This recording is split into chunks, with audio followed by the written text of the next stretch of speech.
जब मैं ये कहती हूँ कि सोचने से भी पहले सोचिए, तो इसका अर्थ ये है कि जो धर्म अधर्म, सत्य असत्य, पुण्य पाप, ये सब चीज़ें स्पष्ट होनी चाहिए।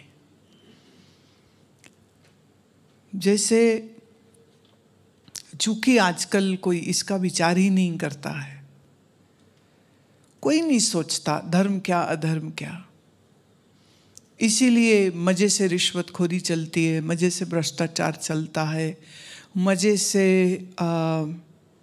एक्स्ट्रा मैरिटल अफेयर्स होते हैं। धर्म अधर्म का विचार होता तो जेब नहीं कट रही होती, धर्म अधर्म का विचार होता तो पराई स्त्री के साथ छेड़खानी नहीं हो रही होती। अब ये सब क्यों होता है? क्योंकि जिस घर में बच्चे जन्मते हैं, पलते हैं, वहाँ पर माँ बाप ये संस्कार नहीं दे रहे। कहीं तो माँ बाप दोनों कमाने में बिजी हैं, बमुश्किल खाया पिया भाग गए, या वो खुद संस्कारहीन है। कभी कभी धर्म स्थान पे चले जाने का नाम धार्मिक होना नहीं होता है। तो जो हमारे नैतिक मूल्य हैं, जो हमारे एक मानवता के मूल्य हैं, जब वो मूल्यों का ही ज्ञान नहीं होगा तो ऐसे में ऐसे व्यक्ति से धर्म का मर्म समझना तो और भी मुश्किल हो जाएगा। इसलिए रोज़ के हमारे विचार में, हमारे अभ्यास में, हमारी थॉट प्रोसेस में, हमारे वयस्कों, जो हमारे घर के एल्डर्स हैं, जो बड़े हैं, उनके मुख से, उनके जीवन से, कि हम उनको वैसा जीते हुए भी देख रहे हों, सिर्फ बोलते ही ना हों, वो वैसा नैतिक जीवन जी रहे हो, वो वैसा धार्मिक जीवन जी रहे हो, वो वैसी ही सत्य के असूलों का पालन कर रहे हो। तो जब ऐसा धर्म का संस्कार रहेगा तो फिर क्या है, सोच पे भी सोच आ जाएगी। कोई मुझे बता रहे थे कि उनको किसी ने कहा, उत्तर प्रदेश की बात है, कि वो ब्राह्मण हैं, तो उनको किसी ने कहा कि आप अगर अदालत में ये बयान दे दो, वकील ने कहा, तो आपकी बात सब मानेंगे, क्योंकि आप बहुत सम्मानित हो और सबको पता है कि आप बहुत निष्ठा से अपने ब्राह्मण कर्म का पालन करते हो। तो अगर आप ये बयान दे देंगे तो उस पर कोई संशय नहीं करेगा। बस बात इतनी सी थी कि वो बयान झूठ था। तो इस सज्जन ने कहा कि देखिए, आप हमसे झूठ नहीं बुलवा सकते। अगर आप झूठ मुझसे बुलवा रहे हैं तो पहली बात, मैं नैष्ठिक ब्राह्मण ही नहीं रहा। जब मैं नैष्ठिक ब्राह्मण नहीं रहा तो मेरी बात का वजन कैसे रह सकता है? तो तुम भले मुझे कितना रुपया दो, लेकिन मैं ये झूठ की बात कभी भी जा कर के, वो भी भगवत गीता की शपथ लेकर के, अदालत में मैं नहीं बोलूँगा। अब ये क्या है, अपने धर्म से, अपने संस्कारों में वो इतना ज़बरदस्त पालन करता है उसको, कि पैसे से उसका आप ईमान नहीं खरीद सकते, उसका धर्म उससे आप भुला नहीं सकते। अब उसका नियम है कि मैं हमेशा सत्य बोलूँगा, उसका नियम है कि मैं कभी हिंसा नहीं करूँगा, उसका नियम है कि मैं वेद पाठी हूँ, उसका नियम है कि मैं रोज़ गायत्री का जप करूँगा, उसका नियम यह है और उसकी भावना और विचार और निश्चय यह है कि भगवान हमारे ही भीतर, हमारे ही चित्त के साक्षी हैं। तो कोई मनुष्य मेरे झूठ को देखे ना देखे, मेरी अंतरात्मा देख रही है, और मैं ईश्वर से कुछ छुपा के कर नहीं सकता हूँ। इसलिए जिन्होंने अपने भगवानों को मंदिरों में कैद कर दिया है, नहीं, परमात्मा तो सर्वत्र है, व्यापक है, लेकिन जिन्होंने ये समझा भूल से कि भगवान तो सिर्फ मंदिर में रहते हैं, वो फिर घर में भी झूठ बोलता है, बाजार में झूठ बोलता है, दुकान में झूठ बोलता है, कोर्ट में जाके गीता की शपथ लेके भी झूठ बोल देता है, उसको कोई फर्क नहीं पड़ता। लेकिन अगर वो सच्चा है, ईमानदार है और उस पर उसको कुछ ऐसा कर्म करना हो, जो भी कर्म करना होगा, क्या वो 10 बार विचार नहीं करेगा? इसी को मैं कहती हूँ, सोचने से पहले भी सोचिए। पाप कर्म करने का विचार आया, किसी को गाली देने का विचार है, गुस्सा आया गाली दे दूं, बहुत गुस्सा आया कि इसको तो जान से ही मार दूं, आप उठ के जान से मार देंगे क्या? क्या आप उस समय पर विचार नहीं करेंगे? अच्छा, विचार करने के लिए जो शांति चित्त की होनी चाहिए, जो निर्मलता मन की होनी चाहिए, ये अगर आपके होगी तभी विचार करोगे, या जिसका मन अशांत है वो भी सोच लेगा कि अरे ये मुझे नहीं करना चाहिए? इतनी अकल उसको होती कहाँ है? जैसे गुस्से का वेग आया, एक ने गाली बकी आपको, आपने गुस्से में उसको मार दिया जोर से थप्पड़, वो गिरा और कोई चोट लग गई, खून निकल गया और बंदा ही मर गया। अब आप क्या कहोगे अदालत को कि मैं मारना तो नहीं चाहता था, पर गुस्से के वेग में इस बात का ही हिसाब नहीं रहा कि मैं कितने जोर से पटक रहा हूँ, या ये नहीं देखा कि नीचे लोहे का सामान पड़ा था और आदमी उसके ऊपर जाके गिरा है और उसी से मर गया। मारना तो नहीं चाहता था, लेकिन क्रोध क्या है, तुम्हें अंधा बनाता है। ऐसे ही लोभ तुम्हें अंधा बनाता है। कोई भी वासना है वो एक वेग, एक सुनामी है, वो सुनामी शहर का शहर डुबो दिया था। तो अपने वेगों पर नियंत्रण करने की समझ किसको होगी? एक विचारवान व्यक्ति को। विचारवान कौन होगा? जो सत्संगी है। सत्संगी कौन होगा? जो किसी महात्मा के सत्संग में, उनके सानिध्य। कई बार ना आजकल क्या है, शब्दों का बड़ा दुरुपयोग हो जाता है। जैसे वो मैंने सुना, एक ने कहा हमारा ना सत्संग है। अब वो सत्संग के नाम पे होता क्या है, फिल्मी धुन पे वो गाने गाएंगे। बस ये है कि वो महबूबा की जगह गुरुजी बोल देंगे, या मैं तेरा आशिक हूँ, हो गया हूँ, मेरी महबूबा। महबूबा हटा के गुरुजी जोड़ दिया बस, बाकी पूरा गाना एज इट इज। अब सब लोग गा रहे हैं, फैशन परेड चल रही है, सब गा रहे हैं, फिर बाद में सब लोग इकट्ठे बैठ के खाते पीते हैं, बोले ये सत्संग हुआ है हमारा। और वो सब जो जाते हैं वो सब ऐसे ड्रेसअप होके जाते हैं जैसे किसी पार्टी में जा रहे, क्योंकि Indeed that is a party which is happening. बोलते वो सत्संग है। कई बार गाँव में, मोहल्लों में, छोटी जगह में, वहाँ पर भी सत्संग है। क्या है, वो 10-50 महिलाएं बैठी ढोलकी बजाती हैं और कुछ भी गाती हैं, मतलब जो भी उनको अच्छा लगता है वो गा लेती है। बाद में आखिर में थोड़ा वो आरती कर लिया भगवान का, उसके बाद बीच में कई बार लड़ भी पड़ती हैं। मैं पहले गाऊंगी, तू कौन होती है ना, लड़ भी पड़ती हैं आपस में, तू अच्छा नहीं गाती, मैं गाऊंगी। और कई बार अगर बिना लड़ाई कीर्तन निपट गया तो आरती बाद खाते हुए में चुगली निंदा सब चल रही है, गाली गलौज सब चल रहा है। बोलते हैं हम सत्संग में आए। अब ये कौन सा सत्संग हुआ? पार्टी चले तो सत्संग, खाली गाना बजाना हो रहा उसको भी वो सत्संग बोलते हैं। तो अब मतलब I don't know what to say about it. पर सत्संग का अर्थ क्या है? जहाँ सत्य क्या है इस बात की समझ कोई तुम्हें दे रहा है, आप उस समझ को ले रहे हैं, तो वो समझ वही देगा ना जो कोई वहाँ संत प्रेजेंट होना चाहिए। अच्छा, इसमें भी एक चीज़ और है, गुरुजी आज जिंदा भी नहीं है, गुरु का फोटो लगा। अब वो फोटो के सामने गुरु का भजन गा के बोले तो सत्संग हो गया। भैया तुम्हें भूख लगती है तो रोटी खाते हो कि रोटी की फोटो फ्रेम करके सामने रख के जय रोटी माता ऐसा कुछ गा लेते हो? तब तो रोटी खाते हो। कईयों को बुरा लगेगा, पर मुझे समझ नहीं लगती है। जो जीवित ही नहीं है आज शरीर से, वो व्यक्ति आपके उसके विचार अगर सत्य के हैं, शास्त्रोक्त हैं, वेदोक्त हैं, उपनिषद के अनुसार हैं, और उस महात्मा से आपने बहुत कुछ सीखा है, समझा है, जाना है, फिर आपने उस महात्मा का चित्र लगाया, तो मुझे समझ भी लगती है। पर वो पता नहीं कौन है, वो हमारे दादा के गुरु थे, हमारे परदादे के गुरु थे, गुरुजी का फोटो लगा है, कभी सत्संग किया नहीं, सत्य असत का विवेक पता नहीं, शास्त्र का पता नहीं, पर वो फोटो के सामने हार बार चढ़ा करके और गाना चलता है, ढोलकी बजती है, औरतें डांस कर रही होती ठुमक ठुमक के, कंपटीशन हो रहा होता है, किसने अच्छा नाचा, किसने अच्छा बोलते, उसको भी सत्संग है। हाँ, इसको भी वो सत्संग कह रहे हैं। पर इस सत्संग में ना संत है ना सत्य है, तो संग किसका हुआ?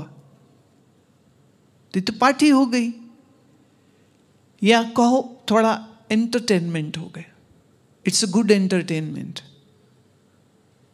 वो जैसे वो ऑर्केस्ट्रा वाले फिल्मी गीत गाते हैं आजकल, वो ऑर्केस्ट्रा में भजन गाए जा रहे होते, orchestra, nothing wrong in that, लेकिन उसमें सत्य की विचार नहीं हो रही, अज्ञान का नाश नहीं हो रहा, मन की बेवकूफी से वो बाहर नहीं आ रहा। हाँ, मन के क्लेश क्या है उसका परिचय नहीं, उन क्लेशों से हम बाहर कैसे आए इसकी समझ नहीं। मन चंचल, मन वासनामयी, मन इच्छा से भरा हुआ। अच्छा, कई तो फिर वो आप जानते ही है, कभी हनुमान जी के नाम पे या कभी किसी गुरु के नाम पे जो सभाएं इकट्ठी हो रही होती है, उन सभाओं में एक ही पर्पस होता है कि इनसे जो मांगोगे मिल जाएगा। तो वहाँ दुनियादारी चल रही। तो हनुमान जी से मांग रहे शादी हो जाए, इट्स ऑड। मैंने what is this? Hanuman ji से मेरी नौकरी लग जाए, मैं पास हो जाऊं, पास हो जाऊंगा तो लड्डू चढ़ाऊंगा, और लड्डू चढ़ाने वालों के लिए फिर लड्डू बेचने वालों की दुकानें खुल जाती है। तो इस मंदिर में ये चढ़ेगा, इस मंदिर में ये चढ़ेगा। भावना और विश्वास के नाम पर मांगा ईश्वर से संसार ही जा रहा है। अब लोग इसको भी सत्संग बोलते हैं। हालांकि श्री कृष्ण भगवान ने कहा मेरे 4 प्रकार के भक्त होते हैं। अर्थी, जिनको कुछ मेरे से चाहिए। फिर वो जो दुखियारे होते, दुनिया से थप्पड़ पड़ गए, दुख हो गया इसलिए भागे आए, भगवान बचाओ। और तीसरे है भक्त, और चौथे है ज्ञानी। ये जो भक्त है ये जिज्ञासु है, और जो सबसे श्रेष्ठ जिसको कहा है वो ज्ञानी को कहा है। लेकिन क्या वास्तव में जो वो उस मंदिर में गया, अब कृष्ण के मंदिर में गया है, तो कृष्ण की उस गीता को समझने की इच्छा के साथ गया है, या सिर्फ दर्शन करके बांके बिहारी तेरी जय हो, तूने कार दे दी, अब अगली बार मेरी शादी करा देना, बांके बिहारी मेरी दुकान चलवा दे, बांके बिहारी मेरी ट्रांसफ़र करा दे, पूरी हो गई तो फिर जाएगा, नहीं पूरी हुई भाई कोई कमी रह गई होगी मेरी चढ़ावे में, वो फिर से जाएगा। तो अब इसको हम क्या कहें? भक्ति हो रही है क्या? मतलब ठीक है, हम संसार की इच्छा अगर वो कहते कि हम भगवान के आगे ना रखें तो किसके आगे रखें, हम उसके बच्चे उससे नहीं मांगे तो किससे मांगे? चलो मांग लो। पर एक बात बताओ मुझे, ये छोटा बच्चा माँ से कहे कि ये जलता हुआ कोयला मेरे हाथ में दे दे, क्या माँ दे देगी? तो माँ वही देगी ना जो उचित है। फिर जो आपका कर्म है उसके अनुसार फल मिलेगा। अगर यह बात सच है तो तुम मांगो ना मांगो मंदिर में जाके तो भी मिल जाएगा। अच्छा, अगर मंदिर में मांगने से मिल रहा है तो श्री कृष्ण का दिया हुआ कर्म का सिद्धांत ही झूठ हो गया कि कर्म कुछ भी कर लो, बस पंडित जी को मोटा चढ़ावा दे दो, पंडित जी आपका पूजा का सामान अंदर चढ़ा देंगे और फिर कहें हाँ तुम्हारा काम हो जाएगा। मैं तो कई बार ये प्रश्न उठाती हूँ। 2 भाइयों ने एक दूसरे पे केस किया अदालत में। दोनों भाई एक ही मंदिर में जाएं, एक साथ चढ़ावा चढ़ाएं, भगवान किसकी सुनेगा? बोलो, किसकी सुनेगा? अच्छा, जो जीत जाएगा वो कहेगा भगवान ने मेरी सुन ली, चाहे वो बेईमानी से वकील से झूठे कागज बनवा के झूठी गवाही दे करके जीत गया हो, क्योंकि जो जीत जाए, जो जीता वही सिकंदर, बाकी सारे बंदर।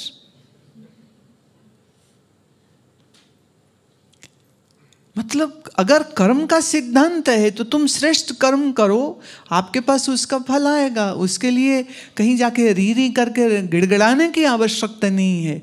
मंदिर स्थान है ध्यान का, मंदिर स्थान है जप करने का, मंदिर पवित्र स्थान है जहां बैठ करके आप अपनी ऊर्जा को जागृत करो। मंदिर मंगतों की जगह थोड़ी ना है। मंगते बाहर खड़े होते, तुम अंदर मांग रहे हो, वो बाहर मांग रहे।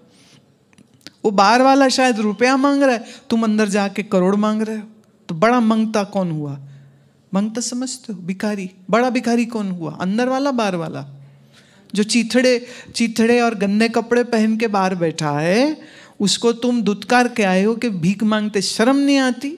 अब सोचो आप भगवान की मूर्ति के सामने को, भगवान मेरा 1 करोड़ रुपए का टेंडर पास हो जाए, और सोचो भगवान वो मूर्ति में जागृत होकर के बोले तेरा दिमाग खराब हो गया भिखारी, भाग यहां से, तू मुझे मिलने ही नहीं आया, तू तो भक्त ही नहीं है।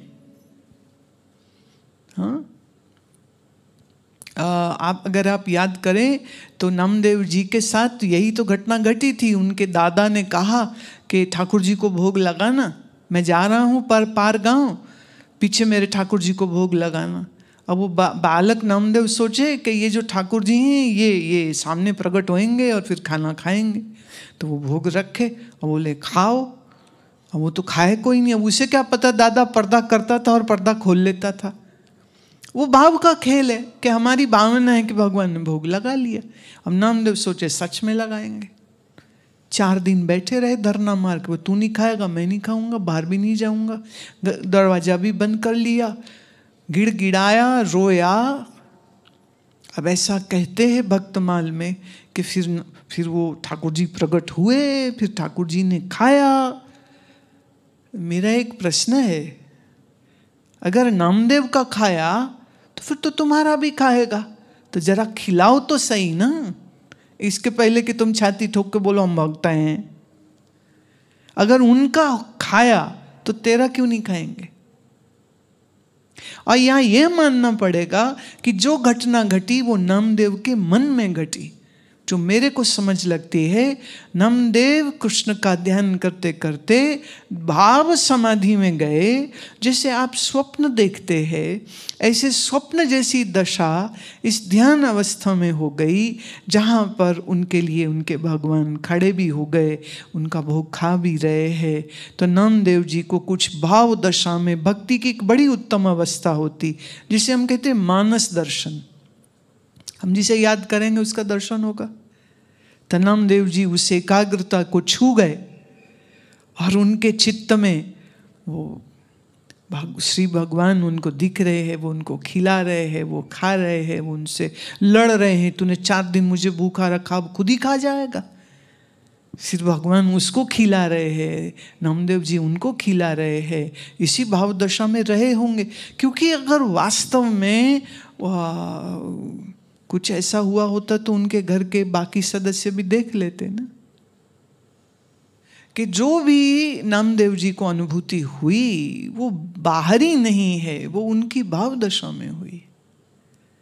तो जो ऐसा भक्त है, जिसकी ऐसी भाव दशा, जिसकी योगी जैसी एकाग्रता हो जाती है, उसके चित्त में अब वो जिसके ऊपर ध्यान करता है, जो उसका इष्ट है, जैसा उसका ध्यान परिपक्व हुआ, उसके लिए वो साक्षात हो जाएगा। तो हम क्या सोचेंगे, उस सोच की भी एक डायरेक्शन नहीं होनी चाहिए क्या? आपने भक्ति करनी है तो, आपने योग करना है तो, आपने अपने जीवन को श्रेष्ठ बनाना है तो जो श्री भगवान 16वें अध्याय में स्वयं बोलते हैं, दैवी संपदा होनी चाहिए और आसुरी संपदा भी होती है। तो अगर हमको दैवी संपदा अपने जीवन में लानी है तो हमको क्या रोज रोज उस श्लोक का मनन नहीं करना पड़ेगा? अब जो रोज अहिंसा, क्षमा, दया, अलोलुप्त्वम, कि जब बात याद करेगा तो जब जीवन में व्यवहार में उसके सामने कोई ऐसी परिस्थिति आएगी तो वो सोच के भी सोचेगा, सोचने से पहले भी सोचेगा ये कर्म करूं नहीं करूं, ये करना उचित है या नहीं उचित है। जैसे एक लोगों को होता है ना, एक तो है कि वो बहुत बहुत कोशिश करते हैं ना तो वो जीवन में कुछ अच्छा कर्म कर पाते हैं, अदरवाइज उनसे अच्छा कुछ होता नहीं, बुरा जल्दी हो जाता है। अब ये उनकी ट्रेनिंग है। पर एक व्यक्ति अपने मन को दैवी संपदा से भरता है तो भगवान का स्मरण, गीता का चिंतन उसके चित्त में चलता है, नाम स्मरण चलता रहता है, उठते बैठते नाम स्मरण करता है। अब ऐसे व्यक्ति के सामने परिस्थिति ऐसी आ जाए, जैसे किसी ने कहा कि तुम्हारा ये काम तो होगा जो तू इतना रुपया देगा, मतलब रिश्वत का देगा तो काम, क्या वो सोच के सोचेगा कि नहीं, कैसे ही कर जाएगा।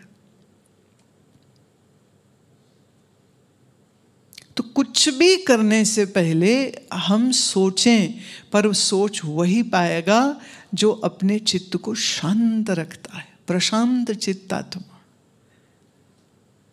इसलिए हमारी जो प्रायोरिटी है वो ये होनी चाहिए कि मन हमारा कदाचित शांत रहे, सम अवस्था में रहे, और सम अवस्था में अगर रहेगा तो फिर विचारशील होगा।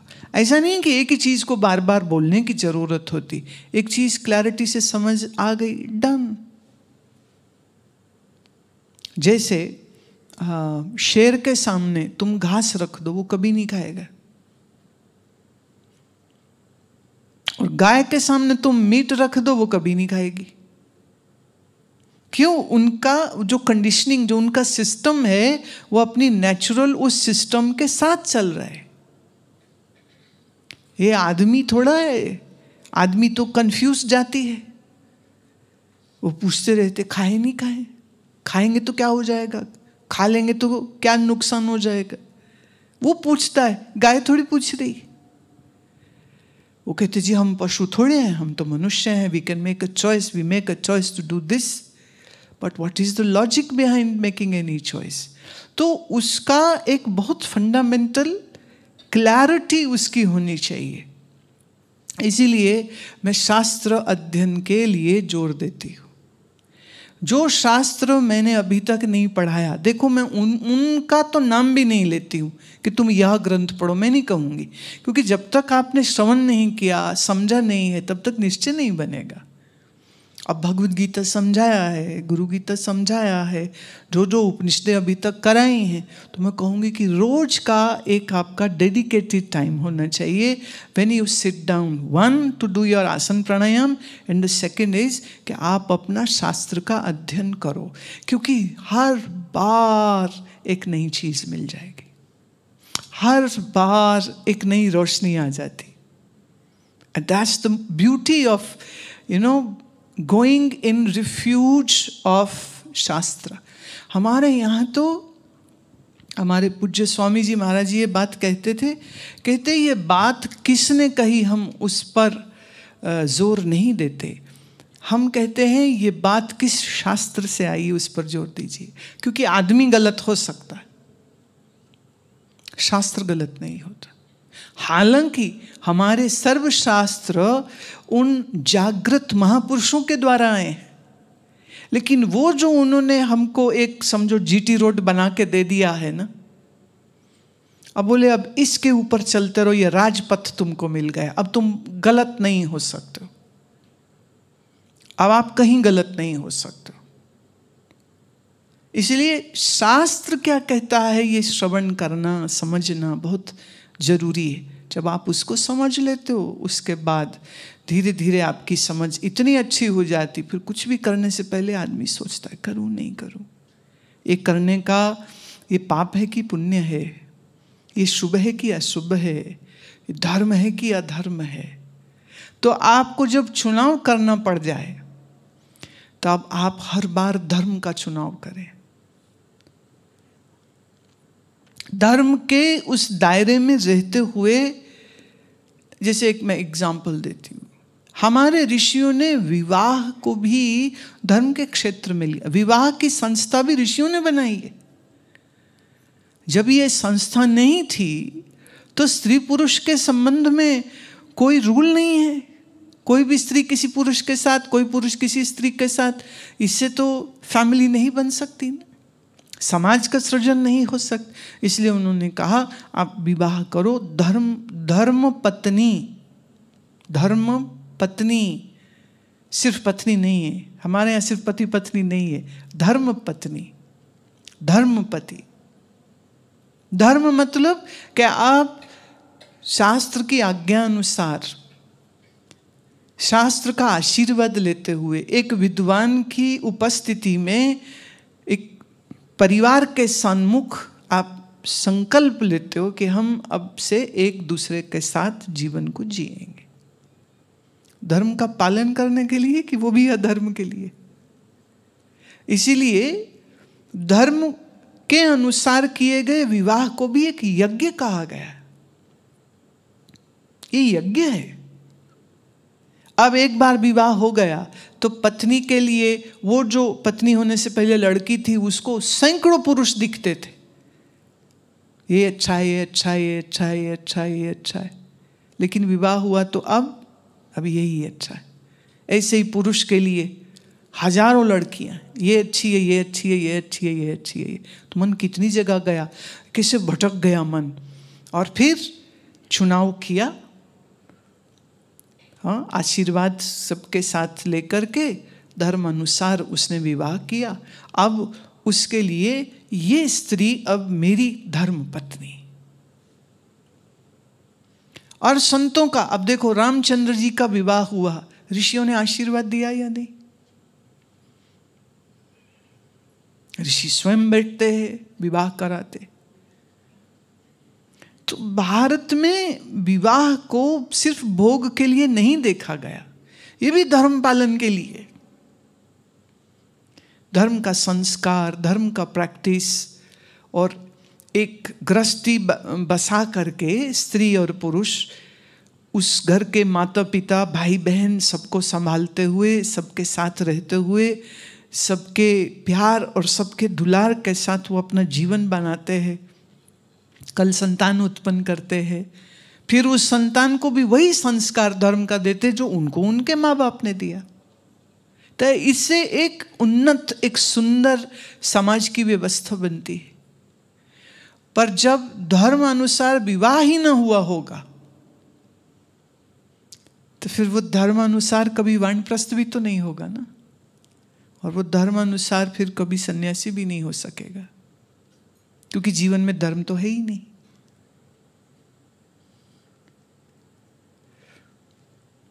ग्रस्त धर्म को निभाते हुए, बाल बच्चों का पालन पोषण करते हुए वो अपनी साधना करता है, ईश्वर आराधना करता है। जैसे ही उसका बड़ा पुत्र योग्य हो जाता है, सक्षम हो जाता है, तो धीरे धीरे माता पिता अपनी जिम्मेदारी बड़े विवाहित पुत्र को दे देते हैं कि बेटा अब तुम संभालो, हम यही हैं, पास में ही हैं तुम्हारे, लेकिन अब हमारा मन जो है वो एकांत और भजन में ज़्यादा, बाकी दुनियादारी लेन देन जो कुछ करना वो सब तुम करो। अब आप सोच के देखिए, अगर ऐसा सिस्टम अगर आज भी लोगों के घरों में हो तो वो जो बाप बेटे की लड़ाई होती है, सास बहू की लड़ाई होती, वो होएगी क्या? सास ने तो आती चाबियां दे दी, ले बेटा अब तुम संभालो, अब तू जो पकाएगी हम खाएंगे। उसके मन में कोई लोभ लालच नहीं, कंट्रोल नहीं है। और जब इतनी मोहब्बत करने वाली सास किसी को मिलेगी तो बहू उसको क्या मार के घर से बाहर निकाल देगी। हर पुत्री हर घर में ये सीखे अगर कि भावी विवाह होने पर वो सास ससुर मेरे भावी माता पिता होने वाले, माने उसका लड़का तो चाहिए बट वो माँ बाप नहीं चाहिए। तो अगर ऐसी बात हो ना कि लड़के के माँ बाप नहीं चाहिए, लड़के के भाई बहन के साथ हम नहीं रह सकते, तो फिर तो अनाथ आश्रम से कोई लड़की ले लो, वो उससे शादी कर लो, ना आगे कोई न पीछे कोई। अनाथ आश्रम के लड़के से शादी कर लो, ना आगे कोई न पीछे कोई। तो देना है ना, यज्ञ करना मतलब देना, सेवा देना, प्यार देना, सत्कार देना, सम्मान देना, स्वतंत्रता देना, ये सब देना। अब ये देखो कितना कितना सुंदर सिस्टम है ये, कि जब पढ़ रहा हो तो ध्यान खाली पढ़ाई पे रखे, तब डेटिंग वेटिंग पे ध्यान नहीं जावे, और जब राइट टाइम आए तब विवाह करे। पर विवाह भी इसलिए नहीं करे कि भोगी बनना है, विवाह भी इसलिए करे कि इस जिम्मेदारी को निभाते हुए अपने मन के मोह और बंधनों से धीरे धीरे मुक्ति पाना है, ज्ञान अर्जित करना है। तो इसीलिए गुरु हर घर का एक केंद्र हो जाता है। अब जिसके जीवन में, अब जब मैं गुरु कहती हूं तो मैं फिर कह दूं, ये जो बंडलबाज हैं इनको गुरु मैं नहीं मानती। बंडलबाज समझ तो जिसका नजर तुम्हारे नोट के बंडल पे हो, ये तो बंडलबाज हो गया ना। गुरु मतलब जो संतुष्ट है अपने ज्ञान से और उसके पास कुछ देने के लिए शिष्यों को है, और वो देता है बिना किसी स्वार्थ के, बिना किसी लोभ के, बिना किसी वापसी के। जैसे सूर्य सबको रोशनी देता है, ऐसे ही श्रोत्रिय ब्रह्मनिष्ठ सबको ज्ञान देता है, मार्गदर्शन देता है, प्यार देता है, आश्वासन देता है, इंस्पिरेशन देता है, मोटिवेशन देता है। बदले में कोई बंडल नहीं चाहिए। तो ये जो ज्ञान की दौलत मिलती है, ये आपको एक बहुत सुंदर सिस्टम देती है कि फिर आप सोचने से पहले भी सोचते हैं, कुछ बोलने से पहले भी सोचते हैं, कुछ करने से पहले भी सोचते हैं। और जब आप सोच के, अब क्या सोचना है अगर यही नहीं पता तो सोचोगे क्या? तो सोचना क्या है ये हमें ज्ञान से पता चला। अब जीवन जी रहे हैं हम ना, चैलेंज। एक छोटी सी बात महाराष्ट्र की है ये। एक महिला चढ़ी बस में, तो होता है ना कुछ सीटें महिलाओं के लिए आरक्षित रखी होती हैं, तो उस पे एक जवान लड़का बैठा हुआ था। तो उस औरत ने कहा, अरे बेटे तुम्हें पढ़ना नहीं आता? ये महिलाओं के लिए सुरक्षित सीट है, पढ़ नहीं सकते? पढ़ो। तो आगे से जवाब देता है, यहां लिखा है सरिता की साड़ी पहनो, तो वो भी पहन लूं क्या?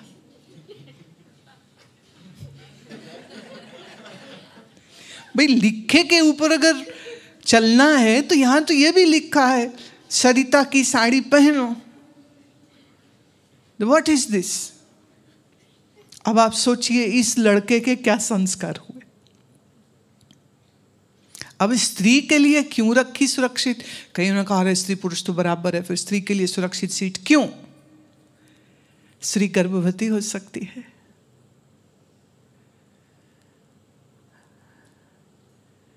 और वो स्त्री तुम्हारी अगर अपनी ही कोई बहन या भाभी हो तो तुम क्या करते? तब भी सीट पे बैठ जाते। इतने राक्षस हो तुम।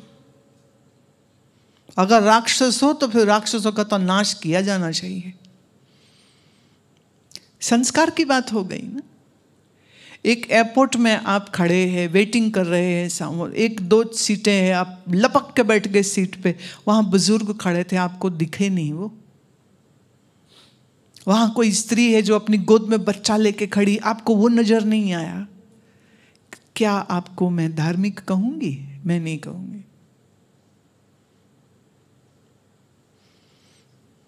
तो वो जो एक जनरल प्रिंसिपल्स होते हैं ना, दया, सेवा, मैत्री, क्षमा, ये होने चाहिए। एक दफे ये समझ लग जाए क्या सोचना, फिर सोचने के से पहले भी सोचो।